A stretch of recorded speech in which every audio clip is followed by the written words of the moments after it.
सभी का एक बार फिर स्वागत है SPN 9 के खास कार्यक्रम में और मैं हूं आपके साथ फरहान। मजदूर पैदल जा रहे हैं। काफ़ी जगह समस्या इस तरह की है कि 50 दिन से मनरेगा में काम भी नहीं मिला है।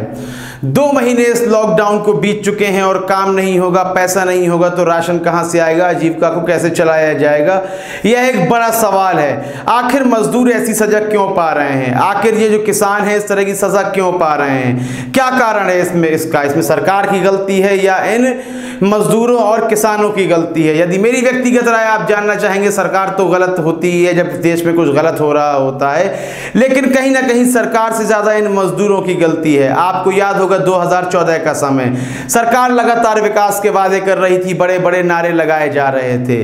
मजदूर हो या किसान हो, निम्न वर्ग हो, उच्च वर्ग हो या मध्यम वर्ग हो, भारी मात्रा में भारतीय जनता पार्टी को वोट देते हैं और एक संपूर्ण बहुमत की सरकार लाने में सफलता भी प्राप्त कर लेती है बीजेपी।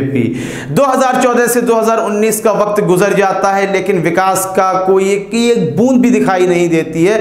इससे सब भली भांति परिचित थे, चाहे उच्च वर्ग हो, मध्यम या निम्न वर्ग हो, सभी को पता था कि किसी भी प्रकार का विकास नहीं हो रहा है। लेकिन 2019 का समय आता है, फिर 2014 से भी भारी मात्रा में वोट प्राप्त करती है बीजेपी और भारी बहुमत से फिर सरकार बना लेती है। तो यहां पर हम बीजेपी की गलती इसलिए कहेंगे क्योंकि वह सरकार है, सत्ताधारी दल है, उसे देखना चाहिए कि आखिर देश में क्या चल रहा है और देश का विकास किस तरह हमें करना चाहिए। लेकिन यहां मजदूर और किसानों की एक बड़ी गलती है जिसकी सजा आज वह उठा रहे हैं, भोग रहे हैं। जो बोया था वही काट रहे हैं। उन्हें एक सरकार चाहिए थी जो देश में एक धर्म की सरकार ला सके, एक निश्चित टारगेट था, जो लक्ष्य था उसको निशाने पर ले सके।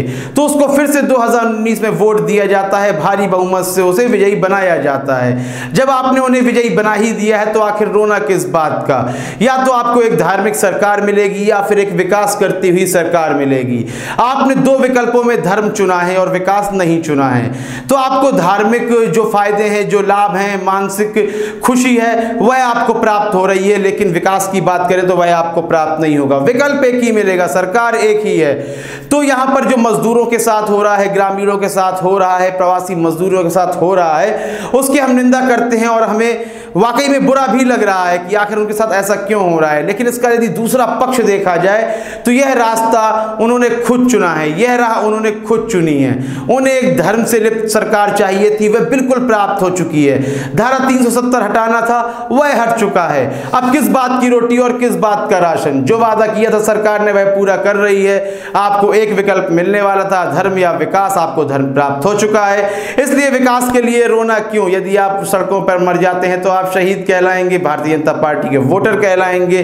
तमाम सभी लोग ऐसे नहीं हैं, जो भीड़ जा रही है ऐसे नहीं है। लेकिन आप खुद सोचें कि हम एक बूंद की बात नहीं करेंगे कि उसमें से कुछ लोग वो हैं जो समर्थक नहीं है धर्म की, उनको राजनीति पसंद नहीं है। लेकिन एक बहुत बड़ी भीड़, जिस तरह से हमने 2019 में बहुमत देखा, कहीं ना कहीं लगता है कि उस भीड़ को धर्म की राजनीति चाहिए थी, जो उन्हें प्राप्त हो गई है। तो जिसलिए उन्होंने वोट दिया था, यानी कि जो बोया था, अब वह लोग वही काट रहे हैं। मजदूरों के संबंध में अपनी राय देना बिल्कुल भी ना भूलें। कार्यक्रम को लाइक करें, ज्यादा से ज्यादा शेयर करें और चैनल को सब्सक्राइब अवश्य कर दें। तब तक के लिए इजाजत दीजिए, धन्यवाद।